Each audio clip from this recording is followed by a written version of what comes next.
ओडिशा नागरिक मंचर ए सभा को मुझे जड़े सांबादिक भाव में आसी निमंत्रित अतिथि भाव में नुहे जेहेतु कौन खबर आसूची राज्य राजनीति उपर आम जो नजर रखीचु ये आसलु प्रकृत में एम उद्देश्य कौन केते नेता मेल होती कौ कौ एरिया आसी से गोटे कोटरी ना आउ कि भितर भितर भितर जोड़ी हो सारे आपको आम देखला अनुसरण कलु विजु जनता दलरू कोण ठेसा होइथिबा बा समयानुक्रमे नवीन पट्टनायक रोषर शिकार होई विदा होइथिबा किंबा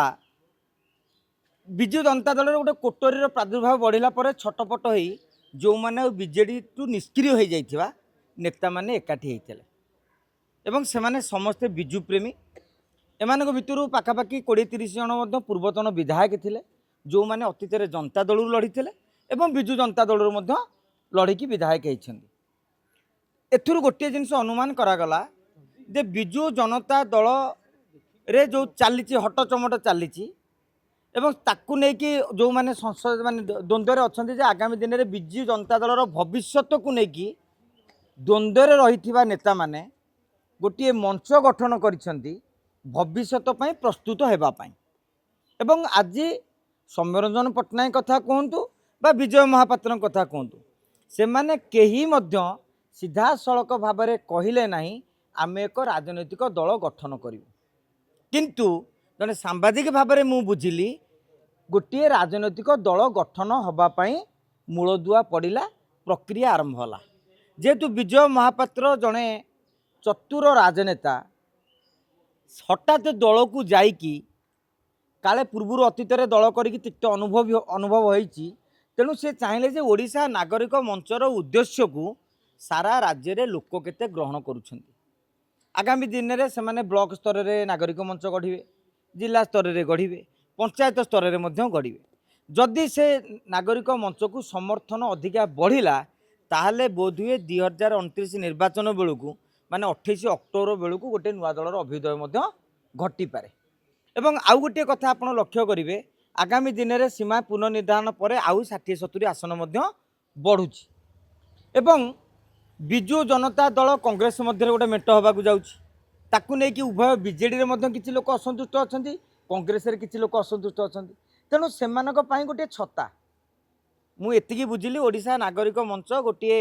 बरगछ भाया गोटे छाईटे दब जदि से छकरे बा से घरे जगह नहीं ताले तेमे आम घरटी आसिक आश्रय नहीं पारिबो एवं परिवर्तित राजनीतिक स्थिति रे भारतीय जनता पार्टी क्षमता बढ़ी भारतीय जनता पार्टी संगठन शक्ति बढ़ी कहीं केन्द्र राज्य सरकार अच्छी किंतु 2029 बेलू प्रधानमंत्री नरेंद्र मोदी जेहेतु 15 वर्ष पूर्ण करुँच जिते भल कम करते जिते पुराणा हेले भी जमी गाँव में गोटे बोहूटे हो जिते भल हेले भी पुराणा हो गला टिके टिके खुण मिसिकी बहुत बड़ खुण बाहर तेणु जो 15 वर्ष मोदी सरकार पुरुची केउठी ना केउठी अपन तो 14 जो गत इलेक्शन रे 24 इलेक्शन रे गोटे आंटी इनकम्बेन्सी हवा होता जो नरेंद्र मोदी सरकार आजिका दिन में आपड़ देखिए जेडीयू भरोसा ना टीडीपी भरोसा चलने को पड़ू तेणु 29 बेलू जदि बीजेपी क्रेज सेठे नथिबो आपण जानतु जे भारतीय जनता पार्टी क्रेज एटी 5-10% भोट कटिज 5-10% भोट कटिज माने 30-35 सीट रे से विधायक भी हारीजे तेणु से भली एक सिचुएसन रे जदि आंक पाखे शक्ति हुए तो भविष्य में बीजेपी सांगे ए नागरिक मंच तैयारी करा दल मेट करें 2 नवीन बाबू जदि काली जमी बर्तमान घर दे पांड्यान बाबू को काली मनकर दल देदेवे जदि ताले सेठाकार लोक जो क्षुब्ध हे से कौटिक आसवे नागरिक मंच को तेणु जदि एमाने मजबूत हेले आइदर बीजेपी सांगे मिसिकी लड़े ना बीजेपी सहित जिद्दी करेंगे जे आमको 40-50 सीट दि जाऊ तेमें 100 सीट नि भविष्य गोटे अंक कषापी तेणु गोटे मूलदुआ पड़ी राजनीति में गोटे गोटे इश्यू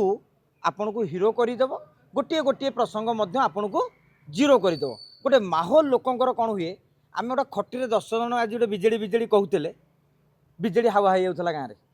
जे कौन ना से बरा दुकान थी बीजेडी कथा अमक पान नटिया पान दुकान थी बीजेडी कथा अमक साहुघर सौदा दुकान थी बीजेडी कथा तेणु बीजेडी होता बीजेपी चर्चा है तेणु बीजेपी है काली नागरिक मंच चर्चा है ଗାଁରେ ଗୋଟିଏ ମୁଣ୍ଡରୁ ମଧ୍ୟ ହାୱା ବହିଯିବ। ତେଣୁ ହାୱା କେତେବେଳେ ବହିବ ଆମେ କହିପାରିବାନି। ଯେମିତି ପାଣିପାଗ ଆଜି ବର୍ଷା ହେବ ନା ଖରା ଜୋରରେ ହେବ ଆମେ ଜାଣିପାରୁନେ, ହଠାତ୍ କାଳବୈଶାଖୀ ମଧ୍ୟ ବେଳେବେଳେ ହେଉଛି, ପାଣିପାଗ ବିଭାଗ ଜାଣିପାରୁନି। ଦେଖାଯାଉ ଯଦି ଭବିଷ୍ୟତରେ ଓଡ଼ିଶା ରାଜନୀତିରେ କୌଣସି ଏକ କାଳବୈଶାଖୀ ବହେ, ତାହେଲେ ଓଡ଼ିଶା ନାଗରିକ ମଞ୍ଚ ଗୋଟିଏ ବଡ଼ ଭିତ୍ତିପ୍ରସ୍ତର ହେଇକି ଏବଂ ଆଗାମୀ ଦିନରେ ରାଜ୍ୟର ଭବିଷ୍ୟତ ଗଢ଼ିବା ପାଇଁ ଗୋଟିଏ ମଞ୍ଚଟା ଦଳରେ ରୂପାନ୍ତରିତ ହୋଇପାରିବ। ଯେଉଁଭଳି ଭାବରେ ଅରବିନ୍ଦ କେଜରିୱାଲ ମଧ୍ୟ ଗୋଟିଏ